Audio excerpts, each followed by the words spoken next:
evening and welcome to the Weekend Warrior podcast, where we believe in being slightly better than average. My name is Rouen Heiberg. I'm sitting here with my co-host and partner and everything, unholy Mr. Grobbie Brink. Hello Rowan, yes, welcome. So obviously this is our first one ever, so please bear with us. But just to give a little bit of a background, Rowan himself is previously from the security industry, also an IDPA shooter like myself. He's part of the gun lobby, served on the board for GOSA for quite a while now. He's heavily involved with combative concepts. In his free time, he would say he boxes. He used to BJJ quite a bit, and then he's also a freelance gun writer for Paratus and On Target. Myself, I'm pretty much in the digital space, do marketing for an insurance company, but I'm also an IDPA shooter, big movie buff, BJJ practitioner, but right now a little bit injured, but getting back to that, but definitely a family man.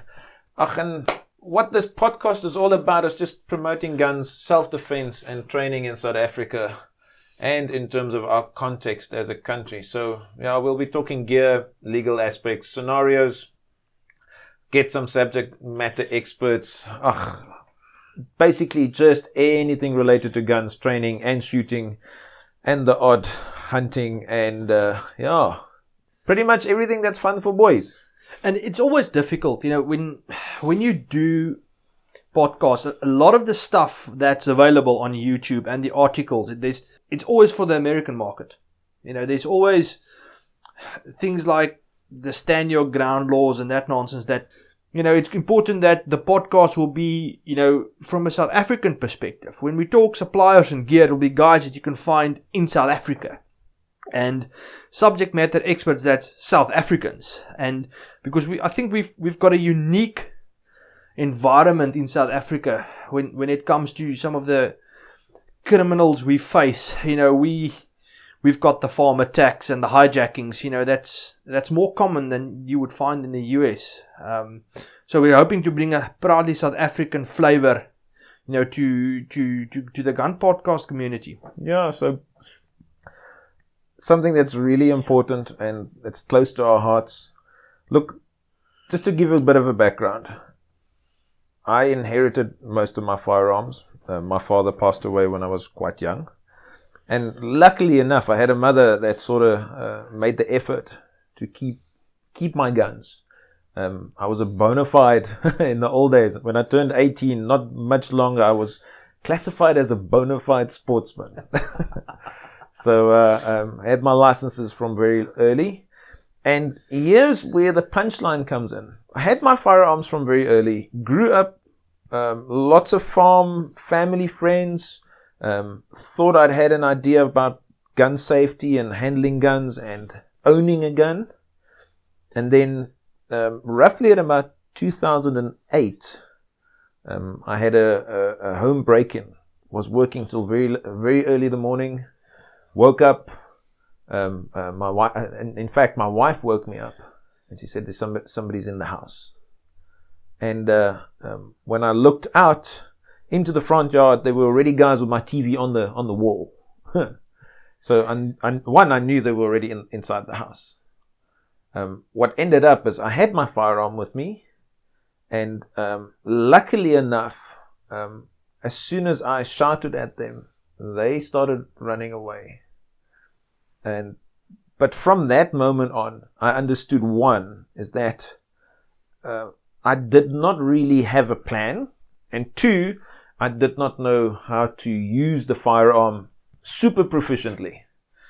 And hence, my first port of call was then to explore what I can do in terms of training. Now, at that specific point in time, I did not have the necessary funds to really get into nice new equipment. I had this old Browning high power, which was reliable, but I did not have money to go for expert training. But even in those days, expert training wasn't really available, and hence what happened then is started looking into the shooting sports, and was very lucky to get introduced into IDPA at Golden City Defensive Pistol Club in Alberton.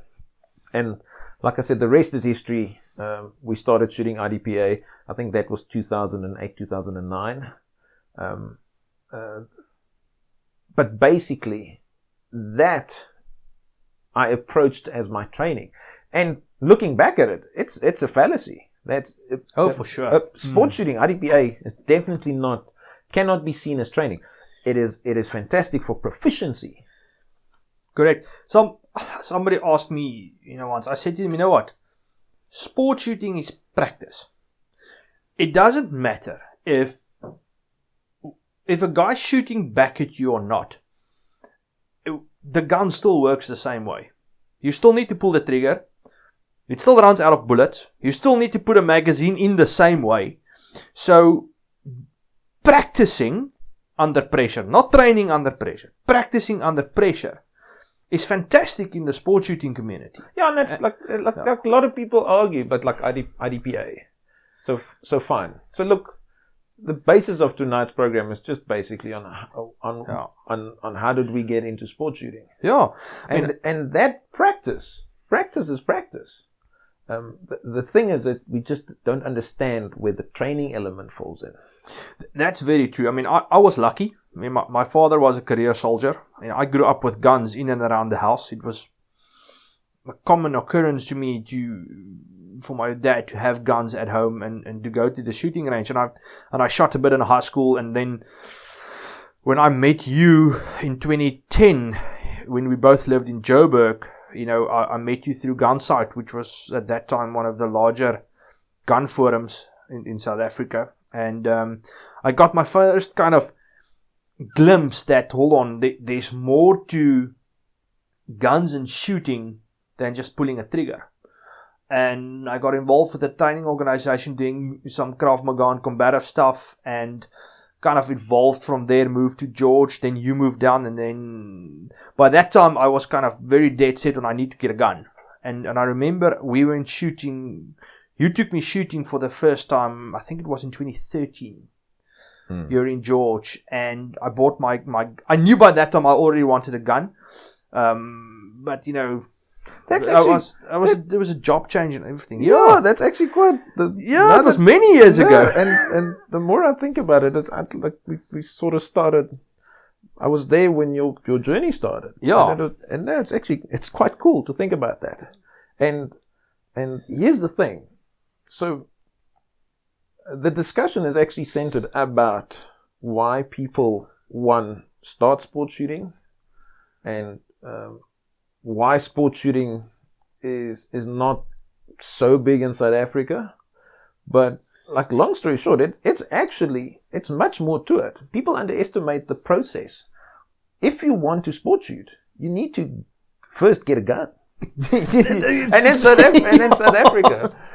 Africa, it's not really that straightforward. But I mean, we've been running Outeniqua Shooting Club since 2014. We've both been involved from day one. How many guys phone us? Can we start? Okay, step one. Do you have a gun? Do you have a gun? Yeah. 4 out of 5 don't. And not for the sake of not wanting it, but most people fall by the wayside at the point where it starts becoming work. Now, just to dispel anybody that listens to this program that is not an existing firearm owner, it is a process, but I would say it's not necessarily a hard process. It's just a lengthy process. Correct. I mean, we've seen this a lot at GOSA. I mean, there's Braaivleis fire experts. You can't get a gun license in South Africa. And then I want to grab him in front of the shirt, shake him. Gun licenses get approved. Fact. So the first thing I tell guys that ask me, number one, gun license get approved. Fact. Yeah. It takes an effort on your side. And you nailed it. It's not a difficult process. It's a lengthy process. And unfortunately, the SAPS doesn't always play ball. You will have one station telling you one thing, you'll have another police station telling you the other thing, which does make it confusing. But usually, for the most part, it's a relatively straightforward process. Yeah. I think the costing plays a role, but I always tell guys, and it's something that you said to me. I remember we went hunting in 2016 and we were talking about, I wanted to buy some gun, and you made a comment and you said to me, it'll never become cheaper. And I think that applies to a lot of stuff basically in any sport or in the shooting community. It'll never be cheaper. Yeah, so but just to tie into like why sports shooting is probably not as popular. I think number one, you need a gun. Yeah. And two, once you have the gun, it does cost some money to feed it. Yeah. But again, in relative terms, and this is a lot of people, especially potential new firearm owners, and there's a lot of guys in our company. They know that I'm big into sports shooting and in hunting and all these things, and a lot of people comes like, Grobbie, I want to get a gun or I want to get a rifle or something. And the big thing about it is, it sounds prohibitively expensive, but if you relate it to, and I used to play golf. Now, my golf set with my driver, and probably the last purchase that I made was somewhere in 2008, 2009. Just my driver at the time was 5,000 rand. Relatively speaking, let's not talk about golf club fees. But let's remove that. Just the equipment. Yeah. Equipment. It's actually very comparable. Number two is, even those days, a decent golf day for me was green fees, maybe a golf cart or a caddy, some drinks, and I hit 2 or 3 golf balls away. And those days, 20, 25 rand for a brand new golf ball. Yeah. So a good day, 500-600 rand, easy. Oh, so, for sure. And shooting, just to put it into context, 100 rounds at current rate, it's costing me. Look, there is a setup cost in terms of getting your own reloading kit, but strictly speaking, that's 250 rands worth of ammo that I'm shooting. And all in all, that day, or this evening's club shoot, is costing me about 300 rand. But you know what? Let's dumb this down one level further. What is preventing you from training? And I want to relate that to what is preventing you from getting a gun. So we've got sport shooting. Okay, cool. There's some barriers there. Let's take it one step back. The most common reason for guys that want guns is self-defense. Self-defense, yeah. Okay, so in an ideal world, everybody wants a nice Glock 17 and all the bells and whistles. But do you need it to be able to defend yourself? No. You can do your competency just for a handgun. Yeah. And you know what? It's not ideal, but you can buy a revolver. Yeah. No? It's not ideal, but you know what? It'll do what it's supposed to do. And some revolvers are now you can get like for free. Never mind the 500 rand Rossi snubbies and it's got its limitations, and we'll discuss that at length later. But can you have a reasonable way to defend yourself for less than 2 grand? I will say yes. Yeah, definitely. Very possible. But then you start seeing kind of the excuses the guys have, and I say, okay, that's fine. But let's be brutally honest with yourself.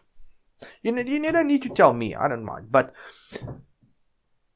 how much do you spend on getting your hair done, cigarettes, booze? Will you blow 10 grand on a PlayStation or a fancy PC? How much do you... If you and your chummies go to the local watering hole on a Friday evening, what's your bar tab? Yeah. Nah? And if you can... Now, obviously, there are some guys that they are living on the breadline and it's hand to the mouth and they physically cannot do it. And you get that. No doubt. But you need to be honest with yourself and say, you know what? How much of a priority is this for me to get a gun?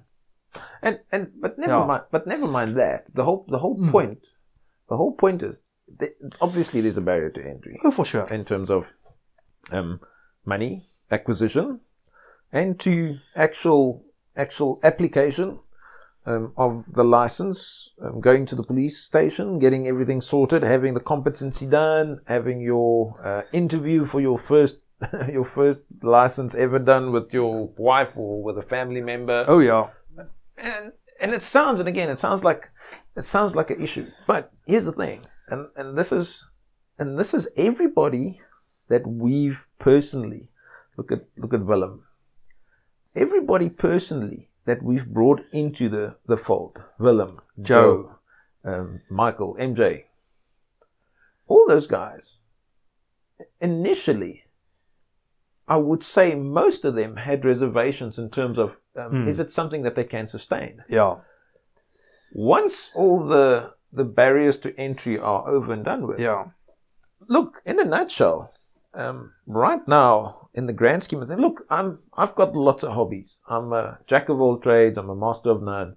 I like to do a lot of things. I want to keep busy. I've got a slight bit of ADD, and I just need to be moving in terms of like hobbies. I think my poor wife, she must get tired of all my hobbies. But anyway, shooting for me in terms of a hobby, number one is it's a nice social gathering where I can get to play with guns, which it is. It's a sport. It's playing. Yeah, for sure. With the added benefit of getting proficient with it. So, and this is the serious part of it for me. It's like I definitely don't see sport shooting as training, but I see it as a level of proficiency. Yeah. And that, it's almost like weed is the gateway drug. I think sport shooting should be the gateway drug of choice if you want to start looking at serious self-defense. It's one of those things. You need to crawl before you walk, and you need to walk before you run. And sport shooting will actually lay a fairly good foundation in terms of firearm proficiency and safety, especially safety. Yeah. That's a big thing. I was, I'm actually ashamed to say that. Before I started sport shooting, I thought I was okay. Yeah. Now looking back, it's like, holy schmoly, that was but terrific. That's true. And you know what? I can say with relative confidence, if you have a guy that is a regular sport shooter at a higher level, let's say I would always say kind of IDPA sharpshooter level, etc. You know with quite a bit of confidence that he's not going to do something really stupid with a gun unless it's something really complicated. He's going to have solid trigger discipline. And I'm not talking about so much but a guy that's an experienced sport shooter that's been shooting for a year or two, yes, you can still screw up, but his safety. That's normally under pressure. Yeah, that's definitely not it's almost closer to a brain fart in terms of the situation. But he's not going to turn around and sweep guys on purpose or look down the barrel of his gun. And we've had guys, and I say this with a lot of respect, coming from a military household, that come from the army or the police, and they start taking up sport shooting, and they are completely out of their comfort zones. And because the safety is handled differently, and quite frankly, some of them are horribly unsafe. And it's I think and exactly what you say, and then you get into the sport shooting community, and all of a sudden you mix with guys that some of them are at a very high skill level. I mean, if you're you go to a nationals or a league, and even at some clubs, and it's like with all things, if you mix with guys that are better than you, either you're going to just plod along, but for the most guys, if you're serious about it, pick up the game. Hold on, why is this better, quicker, faster? And it becomes you kind of increase your skill level, and you start seeing there's more to shooting than pulling a trigger. Look, I'll come up for the policemen and the army guys. Look, not to take away from their training, and I say this in inverted commas, because it's the approach that they have is different. No, it's not necessarily different. You know what? It's the English word for it's blasé. They take it for granted because they think they've got a skill level. And now all of a sudden, in sport shooting, the interesting element of sport shooting, and this is what actually puts sport shooting apart, is because of time. Time actually puts stress on you. Yeah. We've had new shooters that they do their new shooter orientation. They do all the shooting, the instruction they get, everything is fine. They're very safe with the gun. And then we get them to shoot their first stage under time. And they shoot it and everything is okay. But as soon as they put the gun back in the holster after that shoot, there's an obvious adrenaline dump. Oh, yeah. And you can see it's completely, it's foreign to them. Yeah. That stress Shooting situation. under pressure. And this is something that you and I have discussed it many times. It's the same thing that we've got with our self-defense, with the Krav Maga that we've done, the BJJ, the boxing, and all these things.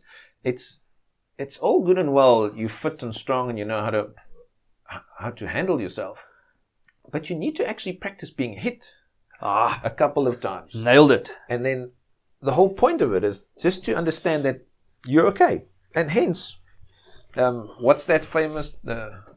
Yes, I hate saying famous quotes, but it's definitely you don't rise to the occasion. You fall to your training. Oh, for sure. I mean, and that's a tough piece of humble pie to swallow for a lot of guys. And that's the whole thing. It's like a lot of people will say, and again I say, sport shooting is not training. It's proficient practice. For sure. In handling your firearm. But you still get some, how can I say it, physiological benefits of a stressful situation. And again, it's like, it's baby steps. Once you get into sport shooting, we've seen most of the guys, maybe a year or so into sport shooting. What's the next step? Let's get into combat. Exactly. And you know what? And here's an interesting thing. Somebody that is a sport shooter will get a lot more out of any kind of combatives and or I hate to use the word tactical firearms course than a guy that just rocks up by himself, because the element of pressure you're a little bit used to. You're used to shooting different angles, funny angles, round corners, or whatever that might come to you in a inverted commas tactical course. It's just the application that's obviously different. And if you have that proficiency and comfort with your gun, you get so much more out of the more advanced type self-defense type firearms training. Because we did a course recently for farmers in Touwsrivier, and the trainer opened the course with, guys, this is not a front side squeeze trigger course. This is a how to fight with a gun course. But now you've got guys on the course that are not comfortable working with guns under pressure with a time limit.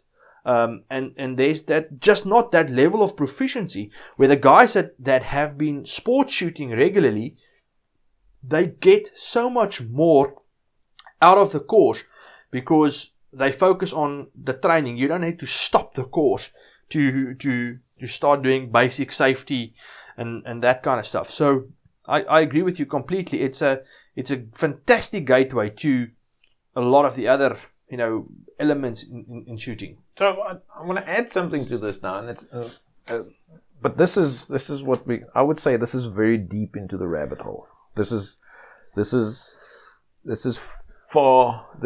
very far along. And look, I'm not saying there's guys that start early on that can quickly get to this concept, but how it basically works is, and there's a fantastic book. It's called The Rise of Superman. It's I think it's Stephen Kotler. So what they talk about is flow. And just to give you an idea of flow is that I had an accident in Botswana many moons ago. And was driving at night just outside of a town called Nata. And as I'm driving pretty fast, 120 k's an hour. So driving in Botswana, town called Nata. And at night, come a bunch of cows are crossing the road. And in that space and time, all of a sudden everything slowed down for me. And people laugh at me when I explain it as like the Matrix.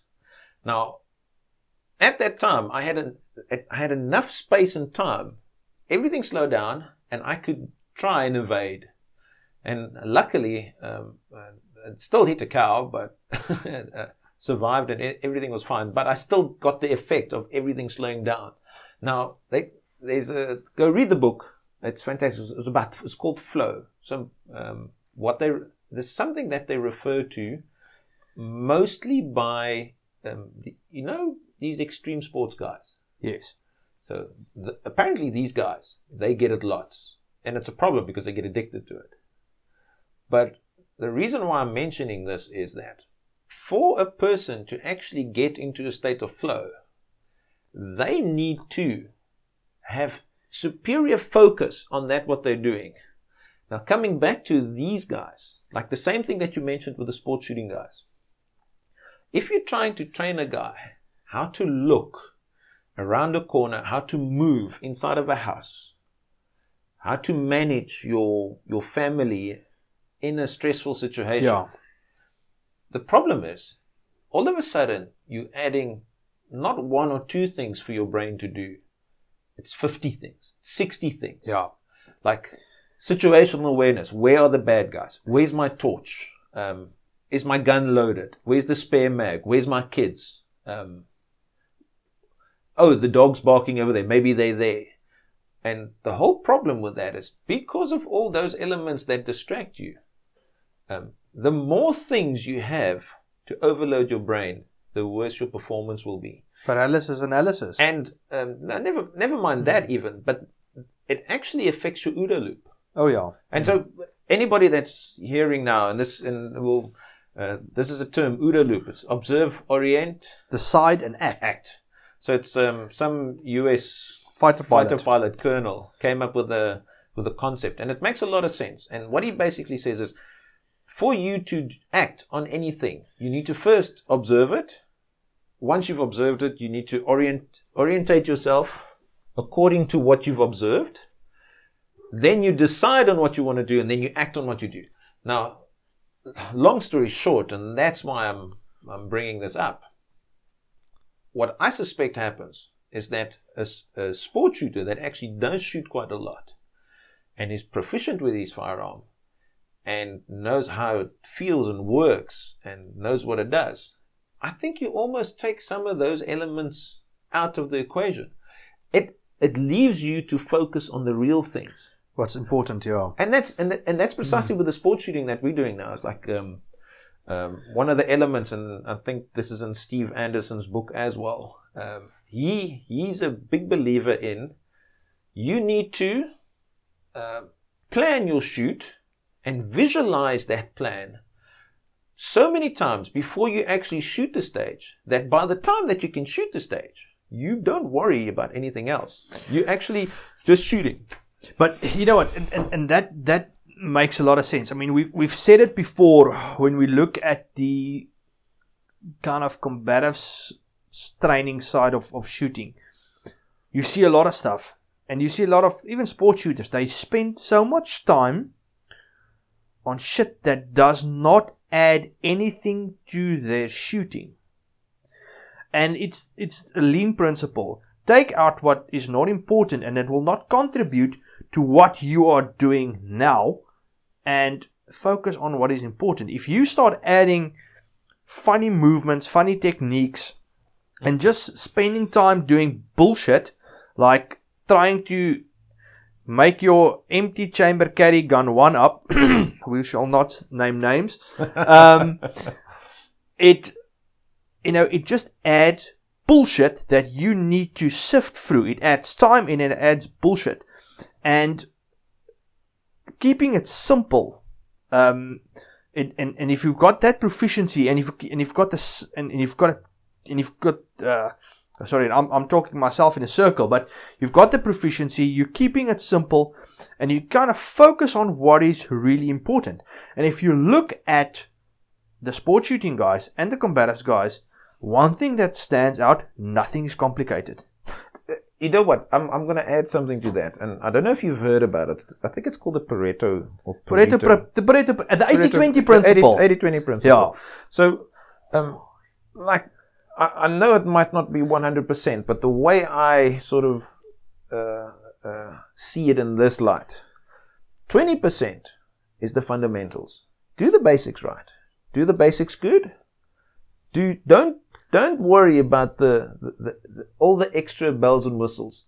If you can get 20% of the work is getting the fundamentals right, and you will get lots of mileage. But that's where you nail it, and that's what the point that I wanted to get to is shooting is a perishable skill. Yeah. And too many people forget that.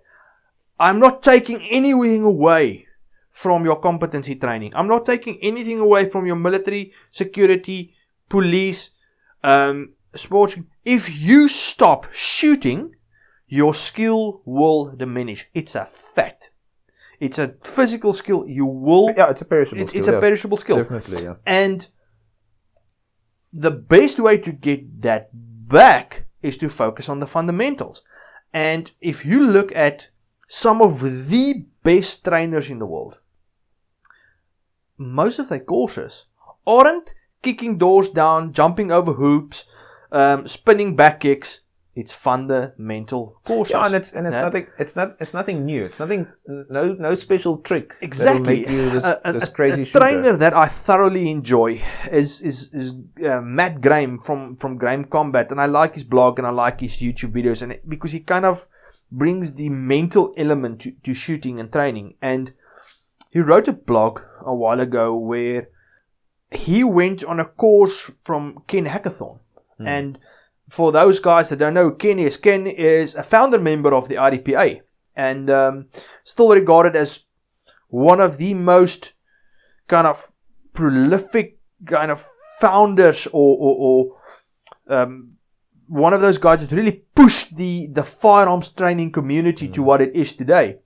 And they sometimes jokingly refer to him as the tactical Dalai Lama.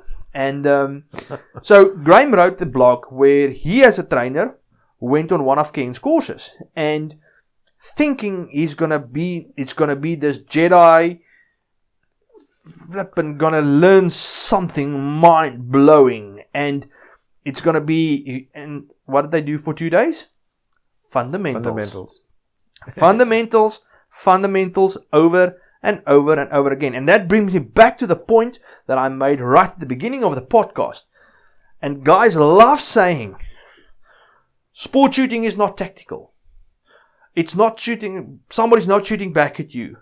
I'm like, of course it isn't. But fundamentals means the gun still works the same way. Yep. The magazine can't go the wrong way around because somebody's shooting at you. You still need to get that fucking empty mag out of the gun and a fresh one in. The trigger works the same way. You still need to draw the gun, and that brings you back to a full circle that the fundamentals is so important, and you practice that in a sport shooting setup. And like we're lucky because I know it's not that we have lots of leeway, but in terms of club shoots for IDPA, we can make it a bit more interesting in terms of actual shooting courses. So now, this is a how can I say it? To be very clear about it, I have no qualms about suggesting anybody should go shoot IPSC or IDPA. Whatever works. Whatever. Yeah. Go whatever's available in your area. Play. Yeah. The 3-gun nation is. I know some remote places you might not even have access to certain things, but just go out and do stuff, because in the grand scheme of things, like what we're doing now this Friday night, we've got a night shoot. So my plan is to design the stages for the match very much self-defense inclined. Shorter strings. A stage maybe have 2 or 3 strings, but shorter strings, but much more in terms of what we would call a realistic self-defense scenario. Look, just to give a bit of background, if you haven't done sport shooting, we call the IPSC guys, they run and gunners. There's very few limiting rules, but very similar, a little bit different scoring than IDPA. But I'm going to interrupt you. Yeah. IPSC is like the Formula 1 of shooting. IPSC is like Formula 1. IDPA is like rally. It's a little bit dirty and you can drive it with a normal car. Well, again, just to give some background for people that don't know. IPSC, let's call it, it's a bit more sporty. It's less about... And you can wear floral shirts. Yeah, but we wear floral shirts as well anyway.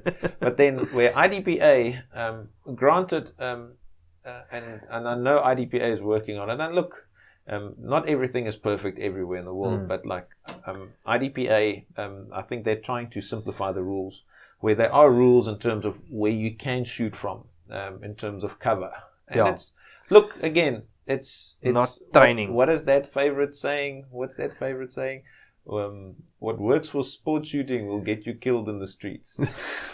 So please, again, the point is about the proficiency of it.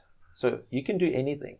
And the basics of it is, one, both IDPA and IPSC will set up a stage for you, and the stage will have 5 or 6 or how many ever targets, and you will start at position A, and they will tell you, as soon as you hear the buzzer, go and shoot all these targets. Yeah.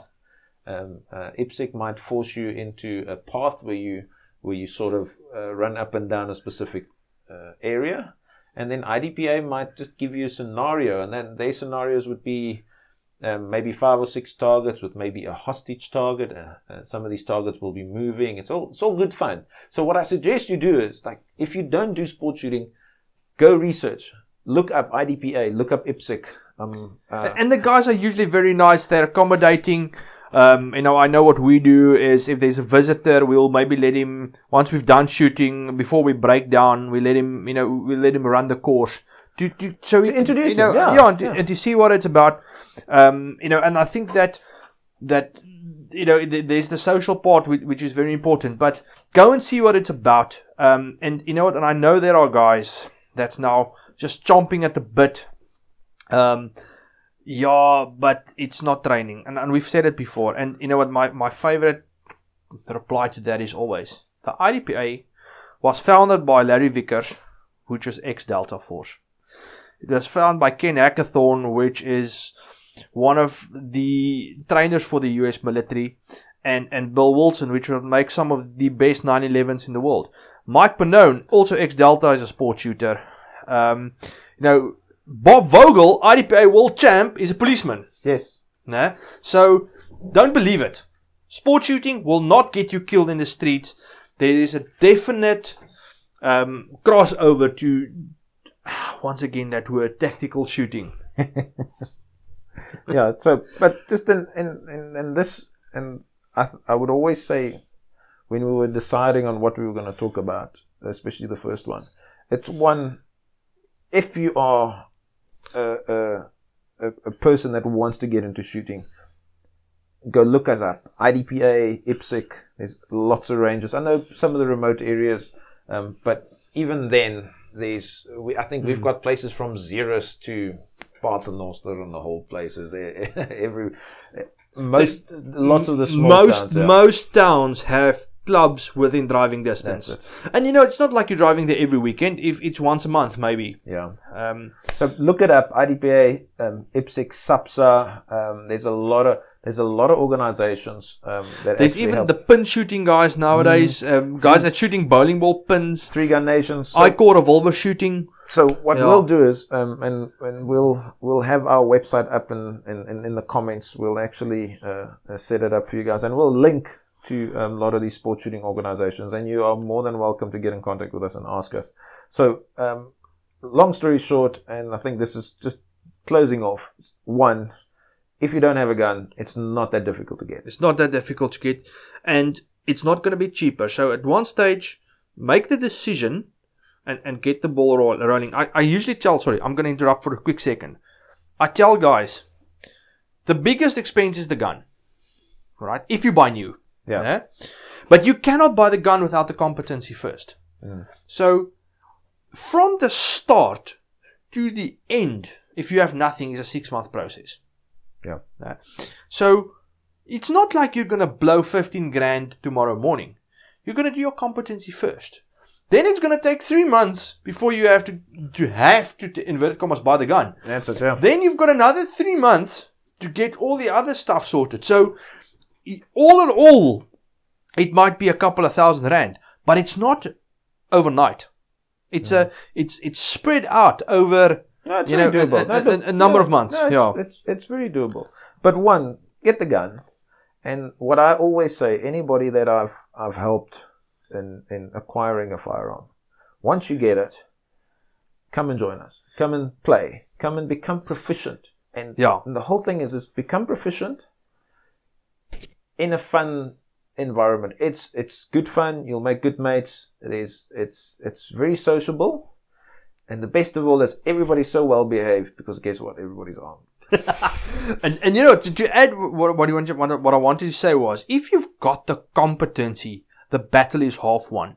Even if you can't blow 10 grand on a gun now, you know what? Sometimes there's estate guns that come up, and all of a sudden you have a chance. I mean, a friend of ours, mutual friend, Kyle, I think he bought a CZ75 for 2 grand. So that kind of stuff comes along. Or sometimes there's a woman somewhere that wants to get rid of a gun and you pick it up for cheap. But get the competency first. You will be amazed how many families will have guns in the family, but nobody wants it. Nobody's got the inclination, or nobody's got the competencies to take it over. And so that's what I say. Get the competency out of it, because if you've got the competency, there's then lots of opportunities. Whatever comes across your way, you can just scoop it up. But now, I need to do the competency again, and then by the time you've got the competency, the free gun is out of the window, and get the competency. So we'll put up all that info. We'll get some links to other places and whatnot, and then from our next podcast, we'll be doing a whiskey of the day. We're spending time together. We might as well drink. So but we're well behaved, guys. That's it from me. Thanks for listening. I don't know how many people's going to listen to this. We don't know if people will listen, but thanks very much. And you know what? A special mention to Roman and the guys from the Renegade Report that came up with the idea that we, for our podcast and said, let's do a podcast. The guys from the Renegade Report and Jeremy Neal from German Warfare, all guys that are very pro gun. Thanks for their support. And we'll take it from there. We'll catch you next time. Thank you very much for listening, and see you guys. Go get a gun. Go get a gun. Go get a bloody gun, man. Cheers, guys.